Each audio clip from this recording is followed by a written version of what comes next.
Welcome to marvellous science education. NCERT book की class 7th की chapter 3 रेशों से वस्त्र तक, ये चैप्टर आज हम लोग डिस्कस करेंगे। रेशों से वस्त्र तक यानी फाइबर टू फैब्रिक।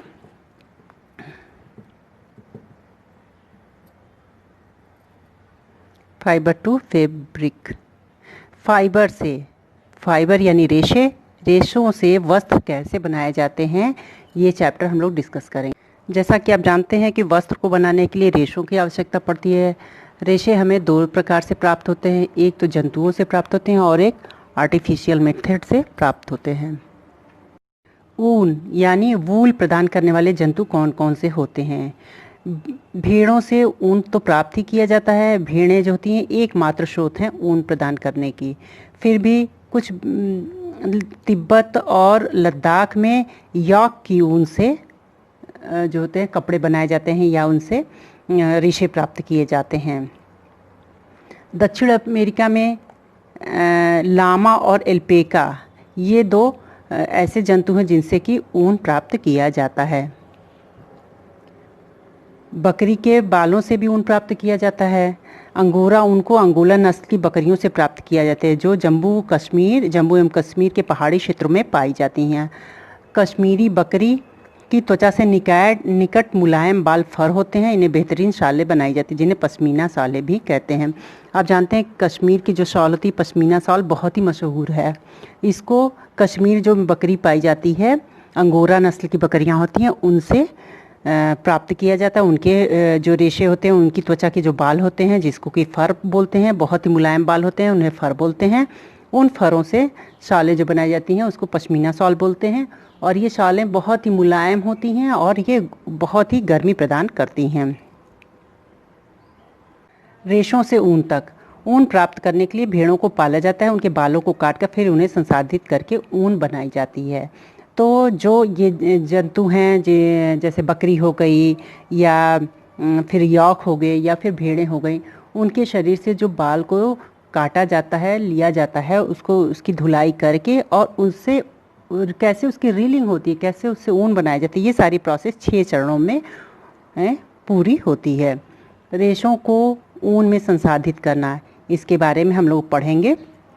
ये रेशों को ऊन में संसाधित, रेशों से ऊन तक बनाने तक की प्रोसेस जो होती है वो 6 चरणों में पूरी होती है। फर्स्ट चरण क्या है? भेड़ों के बालों को त्वचा की पतली परत के साथ शरीर से उतार लिया जाता है। यह प्रक्रिया ऊन की कटाई कहलाती है। ऊन की कटाई क्या चीज़ है? भेड़ों के जो बाल होते हैं उनको धीरे धीरे मशीन द्वारा उनके शरीर से त्वचा द्वारा, पतली त्वचा द्वारा उतार लिया जाता है।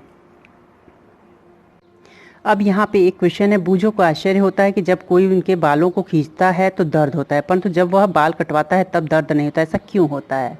ऐसा इसलिए होता है कि जैसे आप देखें कि नाई की दुकान पे आप जाते हैं बाल छिलवाने के लिए या पापा आपकी दाढ़ी बनवाने जाते हैं तो आप देखते हैं कि उनमें दर्द नहीं होता है। क्यों? क्योंकि पतली त्वचा के द्वारा धीरे धीरे मशीन द्वारा बाल को हटा लिया जाता है। ठीक इसी तरह की प्रोसेस भेड़ों के साथ होती है। उनके त्वचा से धीरे धीरे बालों को हटा लिया जाता है। तो जैसा कि आपने देखा कि जब पिताजी आपके दाढ़ी बनवाते हैं तो उनमें दर्द नहीं होता। ऐसा क्यों होता है?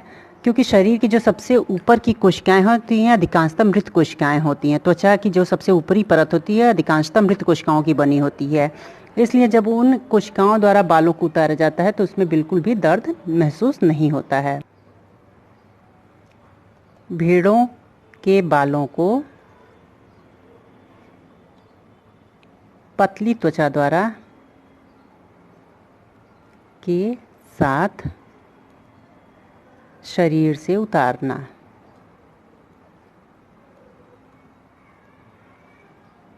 ये स्टेप फर्स्ट होता है। अब स्टेप सेकंड क्या है? स्टेप सेकंड क्या होता है? इसमें त्वचा सहित, त्वचा के साथ ही जो बालों को उतारा जाता है, उतारे गए बालों की धुलाई। जो भेड़ों के शरीर से बालों को उतार लिया जाता है उनको बड़ी बड़ी टंकियों में डालकर डिटर्जेंट पाउडर डाल के उनको धुलाई की जाती है, जिससे कि जो बालों में चिकनाई होती है, धूल होती है, वो निकल जाता है। और इस प्रोसेस को अभिमार्जन कहा जाता है। अभिमार्जन।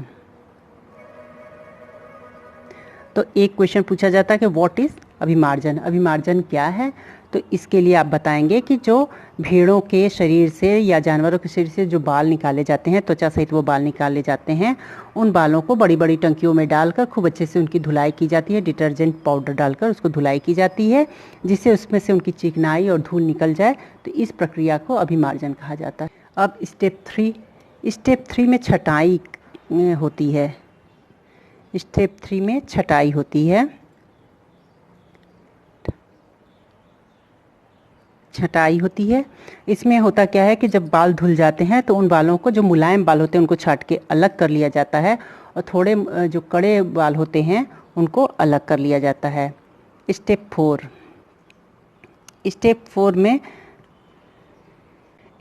4 में जो बाल होते हैं उनको खूब अच्छी तरीके से सुखाया जाता है, और जो छोटे छोटे कोमल भाग होते हैं उनको बर बोला जाता है, उन बर को छाट के अलग कर लिया जाता है।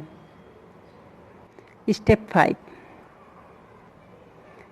5 क्या होता है? स्टेप 5 यानी रंगाई। स्टेप 5 में जो ये बाल होते हैं उनको रंगा जाता है, क्योंकि आप जानते हैं भेड़ों के अथवा बकरी के बाल सामान्यतः काला, भूरा या सफ़ेद कलर का होता है। तो वहाँ पे इनकी रंगाई, इनके जो ये रेशे जो अलग छांट के किए जाते हैं, पतले मुलायम बाल अलग किए जाते हैं, और थोड़े जो कड़े बाल होते हैं उनको अलग कर लिए जाते हैं, उनकी रंगाई होती है। स्टेप 6 में को रीलिंग कहा जाता है। ये अंतिम चरण होता है, इसको रीलिंग कहते हैं। जो ये लास्ट स्टेप है, 6वां स्टेप है, इसको अंतिम चरण भी बोलते हैं, इसको रीलिंग कहते हैं। इसमें होता क्या है कि रेशे को सीधा करके सुलझाया जाता है और फिर लपेट कर उसका धागे नुमा बना दिया जाता है, और लंबे रेशों को काट कर स्वेटरों की ऊन के रूप में और अपेक्षाकृत छोटे रेशों को काट कर ऊनी वस्त्र बुनने के उपयोग में लाया जाता है। तो ये जो 6 स्टेप होता है, 6वां स्टेप है, इसमें जो बाल अलग किए जाते हैं, रेशे अलग किए जाते हैं, उनको सुलझा के पहले एक साइड रख लिया जाता है, और फिर उसको काट के और उसके ऊन बनाए जाते हैं। तो इस तरह से आपने देखा कि रेशों से वस्त्र तक चैप्टर में हमने आपको बताया कि रेशे 2 तरह के होते हैं, एक तो जानतर रेशे, दूसरा कृत्रिम रेशे। जानतर रेशे में ऊन और रेशम, जो जंतुओं से प्राप्त रेशे होते हैं उनको जानतर रेशे कहते हैं। जंतुओं से प्राप्त 2 प्रकार के रेशे होते हैं, ऊन और रेशम। ऊन कैसे बनाया जाता है? ऊन बनाने के लिए 6 स्टेप होते हैं। ऊन बनाने की प्रोसेस 6 स्टेप में पूरी होती है। फर्स्ट स्टेप में होता क्या है कि भेड़ों के बालों को पतली त्वचा के साथ शरीर से उतारना, ये फर्स्ट स्टेप है। स्टेप 2 है बालों की धुलाई। बड़ी बड़ी टंकियों में डिटर्जेंट पाउडर डाल के बालों को धुल दिया जाता है, जिससे उसमें चिकनाई और धूल मिट्टी के कण जो होते हैं वो निकल जाते हैं। इस प्रक्रिया को अभिमार्जन कहा जाता है। नंबर 3 छटाई है। छटाई में जो कोमल बाल होते हैं उनको अलग, और जो थोड़े कड़े बाल होते हैं उनको अलग कर लिया जाता है। स्टेप 4 में बालों को सुखाया जाता है, और छोटे और कोमल जो बाल होते हैं जिनको बर कहते हैं उनको भी एक तरफ एकत्रित कर लिया जाता है। स्टेप 5 है रंगाई। इन बालों को रंगा जाता है, क्योंकि आप जानते हैं कि भेड़ों अथवा बकरियों के जो त्वचा के बाल होते हैं वो सफ़ेद, भूरे या काले रंग के होते हैं। तो काले रंग को अलग, और जो सफ़ेद या ब्राउन कलर के होते हैं उनकी रंगाई कर दी जाती है। स्टेप 6 रीलिंग होता है। इन बालों को काट कर उनका ऊन बनाया जाता है, जो कि स्वेटर बनाने के काम में आता है या फिर ऊनी वस्त्र बनाने के काम में आता है। तो आपने देखा रेशों से वस्त्र तक में मैंने आपको आज ऊन किस प्रकार बनता है उसके बारे में बताया है। रेशम किस तरह बनाया जाता है, रेशम के धागे किस तरह बनाए जाते हैं, इसको हम अपनी अगली वीडियो में बताएंगे। आज की वीडियो आप हमारी लाइक करिएगा, सब्सक्राइब करिएगा और शेयर करिएगा। कमेंट बॉक्स में अपने कमेंट्स हमें ज़रूर भेजिएगा। धन्यवाद।